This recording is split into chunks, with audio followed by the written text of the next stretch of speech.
এই যে প্রতিদিন যে আয় হয়, এই আয় এবং ব্যয়ের কোনো হিসাব তাদের কাছে নেই। এবং মাজারে আসলে কোনো ফান্ডে কোনো টাকা নাই। এখানে কিছু ব্যক্তি যারা আছেন তারা আসলে আদায় করেন এবং আদায় করে এটা তাদের মতো করে তারা ভাগ বটর করেন বা খরচ করেন। এটার একটা ব্যাকগ্রাউন্ড হচ্ছে আপনার এখানে আমাদের সরকার থেকে প্রায় 30 কোটি টাকা ব্যয়ে একটা ভবন করে দেওয়া হচ্ছে। এটার 25 কোটি টাকা সরকার দিবে, 5 কোটি টাকা মাজার কর্তৃপক্ষ দেওয়ার কথা। তো মাজার আসলে এই 5 কোটি টাকা দিতে পারছে না। এই 5 কোটি টাকার মধ্যে 3 কোটি টাকা সিটি কর্পোরেশন দিয়েছে, বাকি 2 কোটি টাকা আসলে মাজার কর্তৃপক্ষ দেওয়ার কথা, কিন্তু মাজার থেকে দেওয়া হচ্ছে না। তো আমরা এই বিষয়টা কেন দেওয়া হচ্ছে না, তখন আমাদের আসলে প্ল্যানিং কমিশন থেকে আমাদেরকে কোয়ারি করছে যে মাজারের আয় ব্যয়ের হিসাব কোথায় যায় জানার জন্য এটা। তো সেই প্রেক্ষাপটেই আসলে আমরা এখানে খুঁজে দেখে দেখলাম যে এখানে এই যে প্রতিদিন যে আয় হয়, এই আয় এবং ব্যয়ের কোনো হিসাব তাদের কাছে নেই। এবং মাজারে আসলে কোনো ফান্ডে কোনো টাকা নাই। এখানে কিছু ব্যক্তি যারা আছেন তারা আসলে আদায় করেন এবং আদায় করে এটা তাদের মতো করে তারা ভাগ বটর করেন বা খরচ করেন। তো যেহেতু এটা ওয়াকফ সম্পত্তি, পাবলিক প্রপার্টি, সুতরাং এটা আয়ের একটা রেকর্ড বসে রাখতে হবে। তো সেটাই আমরা নির্দেশনা দিয়েছি যে এখন থেকে আয় এবং ব্যয় হিসাব রাখতে হবে, অবশ্যই 1 নম্বর। দ্বিতীয়ত হচ্ছে যে এই হযরত শাহজালাল রহমতুল্লাহ এই যে মাজার, এই মাজারটি আসলে এই শুধু সিলেট অঞ্চল না, বাংলাদেশের জন্য একটা নিয়ামত বা একটা গর্ব আমাদের। তো আমরা চাই, এখানে 3টি প্রতিষ্ঠান আছে, মাজার, মসজিদ এবং আপনার এখানে মাদ্রাসা আছে। তো এখানে 3টি প্রতিষ্ঠান যেন একটা ইসলামিক কমপ্লেক্সে রূপান্তরিত হয়। মাদ্রাসার জন্য খুব ভালো মানের মাদ্রাসা হয়, যেন একটা দ্বিতীয় দেওবন্দের মতো হয়।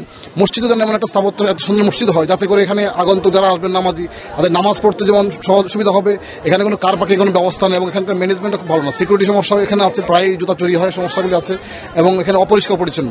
তো আমরা চাই মাজারটা এমন হোক যে এখানে যারা আসবেন, আমাদের ভক্ত যারা আসবেন, সাধারণত ভক্ত বা অনুরাগী যারা আসবেন, তারা যেন এসে দেখেন যে না, এই মাজার ব্যবস্থাটা খুব সুন্দর এবং এটি যেন আসলেই একটা প্রকৃত অর্থে হযরত শাহজালাল রহমতুল্লাহ যে কারণে এখানে আসছিলেন, সেই ইসলাম প্রচার বা ইসলাম আলো প্রসারের জন্য ভূমিকা রাখতে পারে।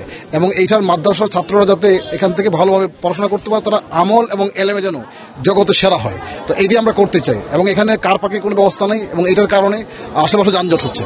তো এই বিষয়টা আমরা দেখছি আসলে এখানে কোনো বহুতল ভবন নির্মাণ করে বা এখানে যদি আরও জায়গা আমরা লাগে অ্যাকোয়ার করে, অথবা মসজিদটা একটা নান্দনিক মসজিদ করে, যাতে এটা সুন্দর একটা কমপ্লেক্স হয়, যাতে মানুষের কাছেও একটা গ্রহণযোগ্য হয় এবং সকল স্টেক হোল্ডারদের নিয়ে করা হয়, সেটার বিষয়ে আমরা এটার বুধবার কথা বলছি এবং আগামী 16 তারিখে এটা একটা মিটিং আমরা রেখেছি। এটা তা আমরা চাই হযরত শাহজালাল রহমতুল্লাহর মাজারটা যেন এই এলাকার জন্য একটা দেখার মতো নান্দনিক ইসলামিক কমপ্লেক্সে রূপান্তরিত হয়। মাননীয় জেলা প্রশাসক, শুধুমাত্র টাকা পয়সা তো একটা বিষয়, এখানে সোনা, রূপা, পশু সেগুলো শুধু না, এখানে কোনো কিছু হিসাব রাখা হয় না। আমরা এখানে আলোচনার মাধ্যমে যা জানতে পারলাম সেটা হলো যে এখানে নগদ টাকা যেগুলি আছে, ক্যাশ টাকা এবং অন্যান্য নজরানা যেগুলি আছে, দান সদকা, কোনো কিছু হিসাব রাখা হয় না এবং খুবই ওপেনলি হাতে হাতে ক্যাশ নেওয়া হচ্ছে। আমরা বলে দিয়েছি যে না, যায় কোথায় এইখানে আসলে না, তারা আসলে কোনো ব্যাখ্যা দিতে পারে নাই, তারা আসলে কোনো দিতে পারে, কোনো হিসাব দিতে পারে নাই এবং তারা বলছে এটা তাদের মধ্যে বণ্টিত হয় এবং কার মধ্যে কত বণ্টিত সেটাও তারা বলতে অনেকটা অপারগতা প্রকাশ করেছে। বাট আমাদের এখন মেইন কনসার্ন যেটা হলো যে অবশ্যই মাজারটাকে একটা সুন্দর ইসলামিক কমপ্লেক্সে রূপান্তরিত করে একটা পরিকল্পনা করা, একই সাথে এটা যে আয় ব্যয়, সেই আয় ব্যয়ের হিসাবটা যেন অবশ্যই থাকে এবং স্বচ্ছ হয় এবং এটা যেন পাবলিকটা ওপেন করা হয়, যাতে সবাই জানতে পারে যে মাজারে কত টাকা আয় হলো 1 মাসে বা 1 বছরে এবং সেটা কী ব্যয় হচ্ছে, কোন কাজ ব্যয় হচ্ছে, কী করছে, এটা সবাই যেন একটা মতামত দিতে পারে।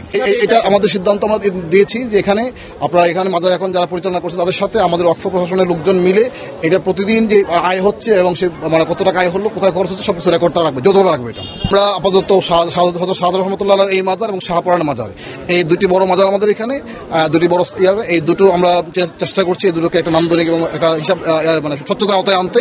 এরপর আস্তে আস্তে স্টেপ বাই স্টেপ ইনশাআল্লাহ সকলে দেখব। শাহজালাল রহমতুল্লাহ আসলে সিলেটের ঐতিহ্য, আমরা মুসলমান যে কারণে শাহজালালকে আমরা কিন্তু শুনেই মুসলমান। তো এই বিষয়টি নিয়ে হিসাব নিকাশের একটি বিষয় এবং আমি আপনার কাছে জানতে চাচ্ছি, তবে আপনার সিনিয়র এবং আমরা মাজারে আসলে, প্রোগ্রামে আসলেই আপনাকে পাই এবং বিভিন্ন বিষয় নিয়ে আপনার সাথেই আমরা মত বিনিময় করি। আমরা আসলে একটা বিষয় ক্লিয়ার না যে মাজারে ভবনের যে বিষয়টা 2 লক্ষ টাকা দেওয়ার যে সূত্রপাত শুরু হয়েছে, যেটা দেখি 2 লক্ষ টাকা দেওয়ার যে চুক্তিটা, এটা আসলে মাজার কর্তৃপক্ষের সাথে ছিল কি না বা কোন সময়ের চুক্তিটা? ধন্যবাদ আপনাকে। আমি আপনাকে খুব সম্মান করে, যদি আপনি আমার জুনিয়রদের বেশি ভালোবাসি। চমৎকার একটা প্রশ্ন করেছে, যেটি আমি জেনেছি মাজার কর্তৃপক্ষের কাছ থেকে এই ধরনের কোনো লিখিতভাবে তারা কোনো টাকা পয়সা চান না। যেটা বলা হয়েছে 5 লক্ষ টাকা, 5 কোটি টাকা প্রথম চেয়েছেন, পরে 2 কোটি টাকা, এরকম কোনো লিখিতভাবে চাওয়া হয়নি। এখানে একটা নির্দেশনা আছে, আমি নিজেও এটা জড়িত, যে নির্দেশনার ক্ষেত্রে যে কেউ যদি আপনাকে কিছু বলে তার চিঠি দিয়ে যাবে জানাবেন। আপনারা কিন্তু চিঠি ছাড়া যাবেন না। এই কথাটি বলার পর তারা কিন্তু চিঠির উপেক্ষা করেছেন, ওখানে জানিয়েছেন আমাকে যা বলবেন আমাদের চিঠি দিয়ে বলবেন।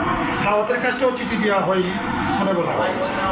আর এই যে কথাটা তিনি বলেছেন, কেবা কারা বলেছেন যে 2 কোটি টাকা চেয়েছি, 5 কোটি টাকা চেয়েছেন, 2 কোটি টাকা চেয়েছেন, কিছুই তারা দিতে পারে কিন্তু লিখিতভাবে কাকে জানিয়েছে তিনি সুস্পষ্ট করেন। আমরা কিন্তু অস্পষ্টভাবে এখনো আছি। অনেকে জিজ্ঞেস করেছে কার কাছে চেয়েছিলেন, কেউ বলতে পারেন যে কার কাছে চেয়েছেন।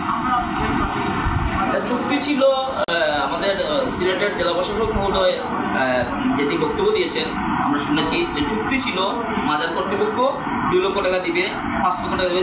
কিন্তু চুক্তিটা আসলে কার কার মাধ্যমে হয়েছিল এবং চুক্তিটা কে ভায়োলেশন করেছে সেই বিষয়টি আমরা এখনো ক্লিয়ার না।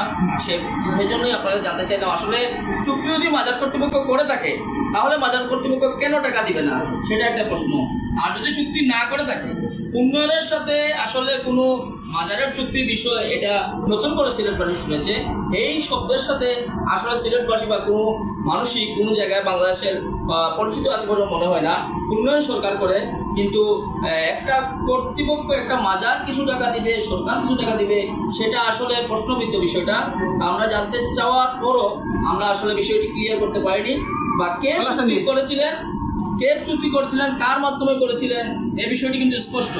আমাদের মাননীয় জেলা প্রশাসক বলেছেন বক্তব্যে, কিন্তু উনিও ক্লিয়ার করেননি যে চুক্তি কার সাথে হয়েছিল, কবে চুক্তি হয়েছিল, কবে চুক্তি লঙ্ঘন হয়েছে। আমরা আশা করব যে প্রশাসনের পক্ষ থেকে সেটা ক্লিয়ার করবেন, কবে চুক্তি হয়েছে মাজারের সাথে, মাজারের কার সাথে এবং কে চুক্তি লঙ্ঘন করেছেন। আর মাজার যেহেতু একটা শ্রদ্ধার জায়গা, সেই জায়গায় পরিচ্ছন্ন হওয়া দরকার, পরিষ্কার হওয়া দরকার, হিসাব নিকাশ ক্লিয়ার হওয়া দরকার, এটা সবাই ঐক্যবদ্ধ। কিন্তু মাজার নিয়ে আধ্যাত্মিক নগরী সিলেটের মানুষের মনে আঘাত আসে এমন কোনো শব্দ ব্যবহার করা যাবে না। সবাই যেন আমরা এসব শব্দ থেকে বিরত থাকি।